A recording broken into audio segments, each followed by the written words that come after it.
வீரயுக நாயகன் வேல்பாரி. நாவல். எழுதியவர் திரு சு. வெங்கடேசன். ஓவியங்கள் திரு மணியம் செல்வன். மாசே. உங்களுக்காக வாசிப்பது ஆ. சங்கர். இரண்டாம் தொகுதி, பாகம் 3.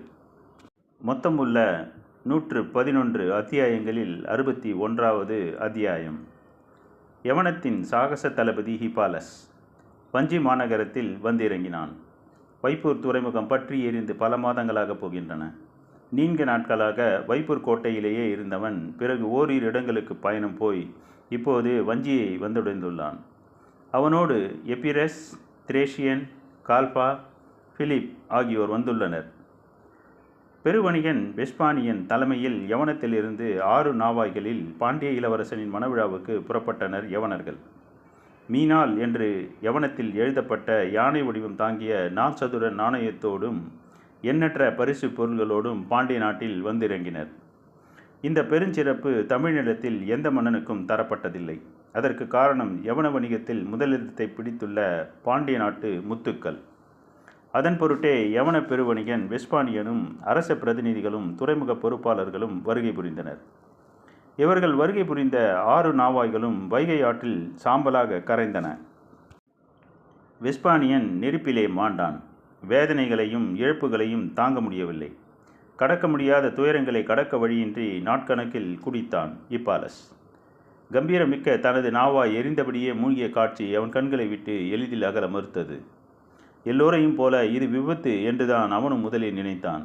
ஆனால் அதற்கு பிறகுதான் தெரிய வந்தது பரம்பு வீரர்கள் பற்ற வைத்த நெருப்பு என்று. ஆனாலும் காரணம் எளிதில் புரிந்து கொள்ள முடியாததாக இருந்தது. சேர அரசுகளான குடநாட்டுக்கும் குட்டநாட்டுக்கும் பரம்போடு பன்னெடுங்கால பகை இருக்கிறது. பாண்டியனோடு எந்த பகையும் பரம்புக்கு இல்லையே. பிறகு ஏன் பரம்பு வீரர்கள் இந்த கொடுஞ்செயலை செய்ய வேண்டும் என்பது விளங்கிக் கொள்ள முடியாததாக இருந்தது. காரணம் அறியாமல் வைப்பூர் கோட்டையை விட்டு வெளியேறுவதில்லை என்ற முடிவோடு இருந்தான். செய்திகள் எல்லா முனைகளிலிருந்தும் ஹிப்பாலஸுக்கு வந்து கொண்டிருந்தன. கடலோடிகள், பெருவணிகர்கள், கடற்கரை பணியாளர்கள், வைப்பூர் மக்கள், பாண்டிய அரண்மனை பணியாளர்கள், போர் வீரர்கள் என எல்லோரும் ஆளுக்கோர் உண்மையை ஹிப்பாலஸுக்கு சொன்னார்கள். எல்லாவற்றையும் தொகுத்தபடியே இருந்தவன் கடைசியாக கேள்விப்பட்டது தேவாங்கு பற்றிய செய்தியை.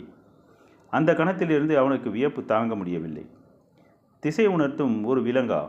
காலம் முழுவதும் கடலிலே பயணப்படும் ஒருவனுக்கு தேவாங்கு போன்ற விலங்கு நம்ப முடியாத கற்பனையாகத்தான் இருக்கும். ஆனாலும் எல்லா வகையிலும் அவன் அதை உறுதிப்படுத்தினான். குலசேகர பாண்டியன் அந்த விலங்கை கைப்பற்ற பரம்புக்கு திரையர்களை அனுப்பி வைத்ததை அமைச்சர்கள் மூலமே தெரிந்து கொண்டான். திரையர்களோடு பரம்பு வீரர்கள் வந்ததுதான் இந்த தாக்குதலை நடத்தியுள்ளனர். ஏனென்றால் விடுதலையான திரையர் குடும்பங்களும் கப்பலிலிருந்து தப்பித்த திரையர் குல வீரர்களும் பரம்புக்குள் தான் நுழைந்துள்ளனர். எனவே எல்லாம் பாரியின் செயல்தான் என்பதை குலசேகர பாண்டியன் உறுதி செய்துள்ளான் என்பது வரை ஹிப்பாலஸுக்கு தெரிய வந்தது. ஆனாலும் அந்த விலங்கை பார்க்காமல் அவனால் நம்ப முடியவில்லை. அந்த விலங்குகள் எல்லாம் பரம்பு வீரர்களால் மீட்கப்பட்டு விட்டதாகவும் மிஞ்சிய சில நெருப்பிலே எரிந்து விட்டதாகவும் சொன்னார்கள். 1-2 எஞ்சியிருக்காதா என ஹிப்பாலஸ் தொடர்ந்து முயன்றான். அவன் முயற்சி வீண் போகவில்லை. வைப்பூர் துறையில் நெருப்பு பற்றுவதற்கு முன்னரே 2 கலங்கள் துறையை விட்டு வெளியேறியுள்ளன. இரளித்தீவுக்கும் தெங்கின் தீவுக்கும் பயணமான அவை இரண்டிலும் தேவாங்குகள் இருக்கின்றன.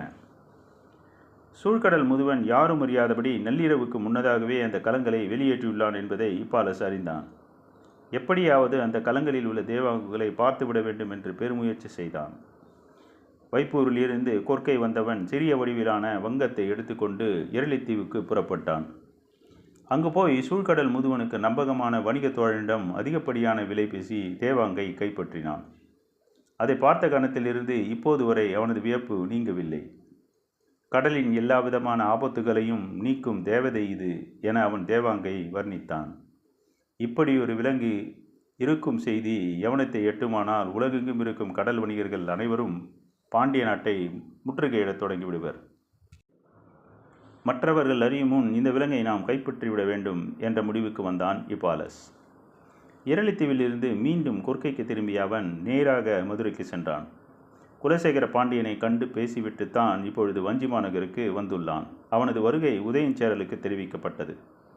யவனத்தின் பெருமைமிகு வணிகர்களும் கடல் பயண சாகச தளபதிகளும் வந்துள்ளதை மகிழ்வோடு வரவேற்றான் உதயஞ்சேரல். அவனுடைய உற்சாகத்துக்கு இப்பொழுது கூடுதல் முக்கியத்துவம் இருந்தது. வணிகப் போட்டியில் சேரனின் மிளகை பாண்டியனின் முத்து கடந்து முன் சென்று விட்டது. எனவே யவன வணிகர்களின் முதல் மரியாதை பாண்டிய நோக்கியே கடந்த சில ஆண்டுகளாக இருப்பதை யாவரும் அறிவர். அதன் பொருட்டே பாண்டிய இளவரசனின் மன விழாவிற்கு யவனத்திலிருந்து சிறப்பு ஏற்பாடோடு பலரும் வந்து பங்கெடுத்தனர். ஆனால் வைப்பூரில் பற்றிய தீயால் யவன வணிகர்களுக்கு பேரிழப்பு ஏற்பட்டுள்ளது. பாண்டியனின் நற்பெயரில் அழிக்க முடியாத கரும்புகை படிந்து விட்டது. வைப்பூரில் ஏற்பட்ட இழப்பிலிருந்து எந்த ஒரு வணிகனும் எளிதில் மீண்டு விட முடியாது. பாண்டியனால் ஏற்பட்ட கசப்பையும் கண்ணீரையும் கடலோடிகள் எளிதில் கடந்துவிட முடியாது. நெருப்பின் சூட்டை கடக்க மறக்க நீண்ட நாட்களாகும்.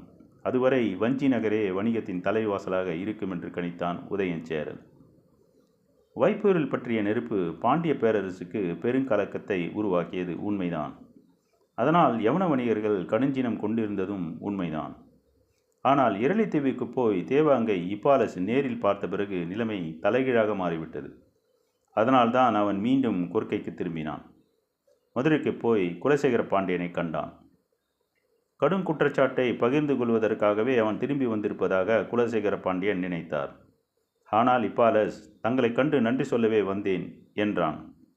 பேரரசருக்கு விளங்கவில்லை. காலம் முழுவதும் கடலிலேயே வாழ்வை கழிக்கும் கடல் மனிதன் நான். திசையெறியும் ஆற்றல் கொண்ட விலங்கு ஒன்று இருக்கிறது என்பதை கண்டறிந்ததற்காகவே உங்களை கண்டு நன்றி சொல்ல வந்திருக்கிறேன். பாண்டிய நாட்டு வானியல் அறிஞர்களின் ஆற்றல் பற்றி நிறையவே கேள்விப்பட்டுள்ளேன். எமது நாட்டின் மூத்த அறிஞர்கள் பாண்டியர்களை பற்றி எண்ணற்ற குறிப்புகளை எழுதி வைத்துள்ளனர். நாட்டை 365 பாகங்களாக பிரித்து நாள்தோறும் ஒவ்வொரு பாகத்தில் குடியிருப்பவர்கள் அரசுக்கு திரை கட்ட வேண்டும் என்று விதி செய்தவர்கள் பாண்டியர்கள். பல தலைமுறைக்கு முன்பே ஆண்டை நாட்கணக்கில் துல்லியமாக பகுத்து அதை நிர்வாகத்தோடு இணைத்த அறிவு பாண்டியர்களுடையது என எழுதி வைத்துள்ளனர். உங்களின் வானியல் அறியல் ஆற்றலை நாங்கள் கேள்விப்பட்டுள்ளோம். ஆனால் திசை காட்டும் விலங்கொன்று இருக்கிறது என்பதை கண்டறிந்த உங்களின் பேரறிவுக்கு எங்களின் மரியாதையை செலுத்துகிறோம். நீங்கள் கண்டறிந்தது மகத்தான ஒன்று. கடல் இருக்கும் வரை இந்த கண்டுபிடிப்புக்காக பாண்டிய பேரரசின் புகழை உலகம் பாடும் என்றான் இப்பாலஸ். அவமான உணர்வால் துவண்டு போயிருந்த குலசேகர பாண்டியனுக்கு மீண்டும் புத்துணர்வு ஊட்டுவதாக இருந்தது இப்பாலஸின் பேச்சு. பரம்பின் மீதான பழிவாங்கும் உணர்வு கொழுந்துவிட்டு எரிந்து கொண்டிருந்த நேரத்தில் அதற்கு இன்னொரு பரிமாணத்தை அவன் வழங்கினான். நீண்ட நெடுங்காலமாக தமிழ் நிலத்துக்கும் யவனத்துக்கும் இடையில் கடல் வணிகம் நடந்து வருகிறது. நுரை தள்ளும் கரை வழி பயணமாக இரு நிலத்து கடலோடிகளும் பல தலைமுறைகளை கழித்து விட்டனர். இரு நாகரிகங்களும் எண்ணற்றவற்றை பரிமாறிக்கொண்டிருக்கின்றன. ஆனால் இந்த இரு நிலப்பரப்புகளில் இருப்பவர்களும் கண்டு பெரிதும் வியக்கும் கண்டுபிடிப்பாக தேவாங்கி இருக்கிறது. சாகச தளபதி என்று உலகெங்கும் பெயர் பெற்ற இப்பாலஸ் தனது மிகப்பெரிய நாவாய் எரிந்த துயரை கடந்து கண்டறியப்பட்ட தேவாங்குக்காக தன்னை வணங்கி நிற்கிறான் என்றால் அது எளிதான ஒன்றல்ல. இப்பாலஸும் குலசேகர பாண்டியனும் அடுத்து நடக்க வேண்டியவற்றை பற்றி நிறைய பேசினர். அதன் தொடர்ச்சியாகத்தான் இப்போது உதயஞ்சேரலை பார்க்க வந்துள்ளான். பரம்பின் மீதான உதயஞ்சேரலின் போர் திட்டங்களை பற்றித்தான் அவன் உரையாடினான். இப்பாலசுடன் எப்பிரஸ், திரேஷியன் இருந்தனர். குடநாட்டு அமைச்சன் கோளூர் சாத்தன் கொல்லிக்காட்டு விதையை பெற்றுத்தருவதாக கூறி பரம்புக்கு சென்று பாரியிடம் வணிகம் பேசியதையும் அதன் பொருட்டு கை துண்டிக்கப்பட்டதையும் கூறியவர்கள் குடநாட்டினர் இப்போது உதயஞ்சேரலோடு இணைந்து பரம்புக்கு எதிராக செய்யும் முயற்சியையும் பகிர்ந்து கொண்டனர்.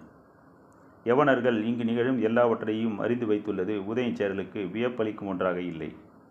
பல தலைமுறையாக செழித்தோங்கி இருக்கும் வணிகம் அரசியலுக்குள் ஆழமான வேர்களை செலுத்தி இருக்கும் என்பதை அவன் அறிவான். ஆனால் பாரியை எப்படியாவது வீழ்த்த வேண்டும் என்று நீண்ட நெடுங்காலமாக சிந்தித்து செயல்பட்டு கொண்டிருப்பது குட்டநாடு.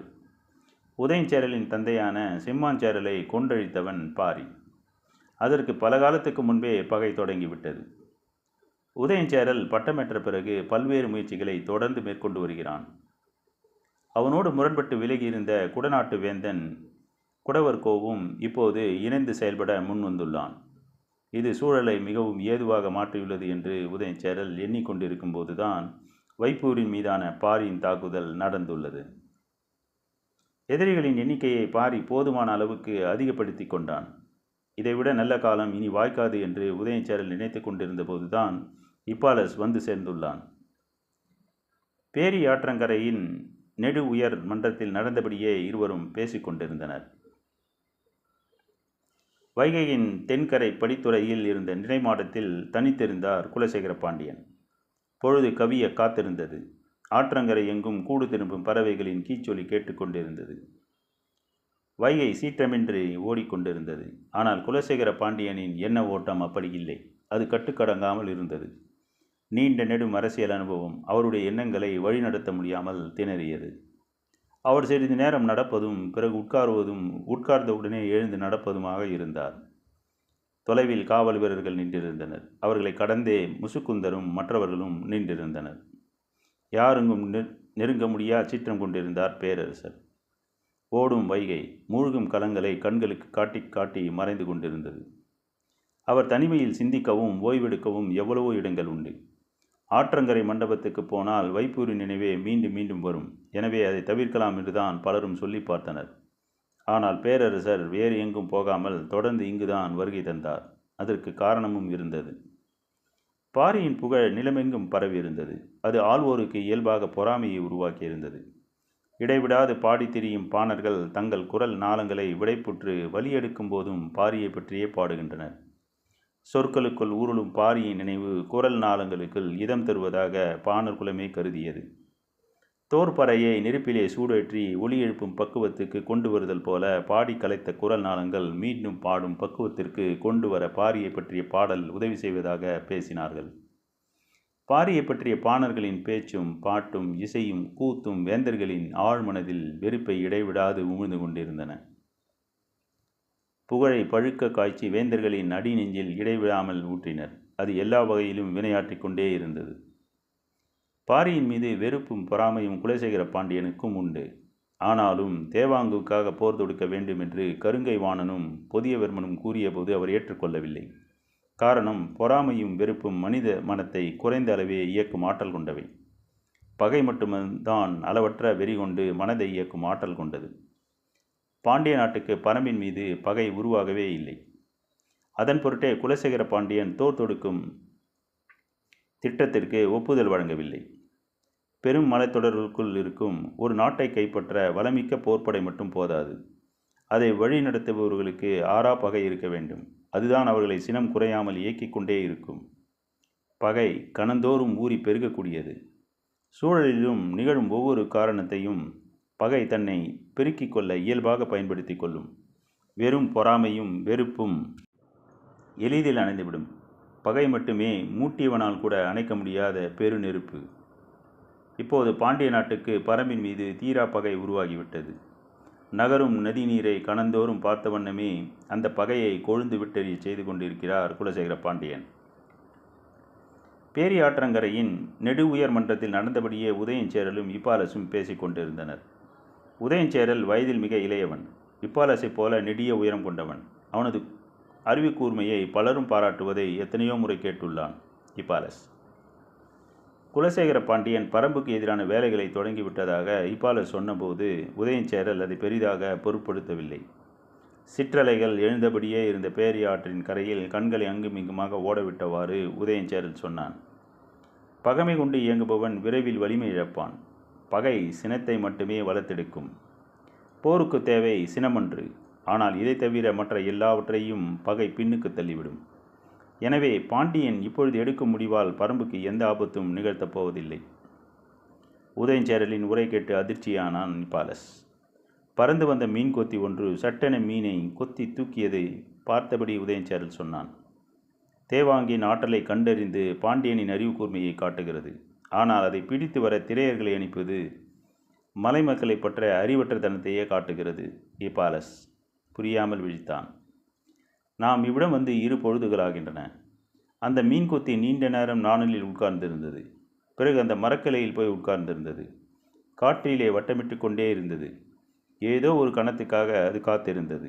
அந்த கணம் வந்தவுடன் பாய்ந்து இறங்கும் அம்பினை போல காற்றை கிழித்து கண்ணிமைக்கும் நேரத்தில் மீனை கவ்வி தூக்கியது. நீருக்குள் இருக்கும் மீனை நீரை விட்டு வெளியில் இருக்கும் ஓர் உயிரினம் வேட்டையாடுவதைப் போல சவால் நிறைந்தது வேறில்லை. நீரின் மேற்பரப்பில் நீந்தி கொண்டிருக்கும் மீன் கொத்தியின் அலகை தாண்டி ஆழத்துக்கு போகும் முன் காற்றை கிழித்து கீழிறங்கி வர வேண்டும். அப்படியென்றால் எவ்வளவு துல்லியமான கணிப்பு தேவை! பார்வையின் கூர்மை, சிறகு அசைக்கும் வேகம், கொத்தி தூக்கும் அலகின் துடிப்பு எல்லாம் ஒருங்கிணைய வேண்டும். ஆனால் எந்த காத்திருப்பும் ஆயத்தமும் இல்லாமல் கடகடவென காட்டுக்குள் இறங்க முடிவெடுத்தான் பாண்டியன். அவனது அறியாமை எல்லையற்றது என்றான் உதயஞ்சேரல். வயதில் மிக மூத்தவரான பேரரசர் குலசேகர பாண்டியனின் அரசியல் நடவடிக்கைகளை சொற்களால் இடித்து தள்ளினான் உதயஞ்சேரல். இப்பாலசுக்கு என்ன சொல்வதென தெரியவில்லை. பரம்பின் மீது போர் தொடுப்பது என நான் முடிவெடுத்து 10 ஆண்டுகளுக்கு மேலாகிவிட்டது. ஆனால் இன்னும் நாணலின் மீது உட்கார்ந்தும் கொம்பில் அமர்ந்தும் காற்றில் பறந்தும்படிதான் இருக்கிறேன். நீரை நோக்கி பாயும் நேரம் இன்னும் கைகூடவில்லை. சொல்லும்போது அவன் கண்கள் சிவந்தன. முறுக்கேறிய கைகளின் ஆவேசத்தை அவனால் கட்டுப்படுத்த முடிந்தது. அந்த கணம் வரவை நான் காத்திருப்பேன். சீவப்பட்ட என் தந்தையின் தலைக்கு ஈடாக பாரியின் தலையை மண்ணில் சரிப்பேன். சொற்களில் இருந்த உறுதி இப்பாலசையே உலுக்கியது. குடநாடும் நீங்களும் பரம்புக்கு எதிராக போர் புரிய ஒருங்கிணைந்த திட்டத்தை உருவாக்கியுள்ளதாக அறிகிறேன். அதே போல பாண்டியருடன் இணைந்து இந்த திட்டத்தை முன்னெடுக்கலாம் அல்லவா? அதற்கான தேவையும் இல்லை. அதனால் எந்த பலனும் நேரப்போவதில்லை. ஏன்? எங்களை விட 3 மடங்கு பெரும்படை பாண்டியர்களிடம் இருக்கும் என்று கருதுகிறேன். ஆனால் பாண்டிய நாட்டின் நிலவியல் அமைப்பு, பச்சை மலை தொடரின் தன்மை இவற்றை கொண்டு பார்த்தால் கீழ்த்திசையிலிருந்து பரம்பை எதுவும் செய்துவிட முடியாது. காரமலையை அவர்களால் தாண்டவே முடியாது. மேலேறும் பாண்டியர் படையை அழித்தொழிக்க பாரிக்கு அதிக பொழுது தேவைப்படாது. பேரரசின் படையை அவ்வளவு எளிதில் அழித்துவிட முடியுமா என்று சொல்கிறீர்கள்? பரம்பின் ஆற்றல் என்னவென்று 10ல் 1 பங்கு கூட பாண்டியர்களால் உணர முடியாது. அதனால்தான் அறிவீனமான செயல்களை செய்து தொலைக்கிறார்கள். உதயஞ்சேரலின் கோபத்துக்கான காரணத்தை இப்பாலசால் புரிந்து கொள்ள முடியவில்லை.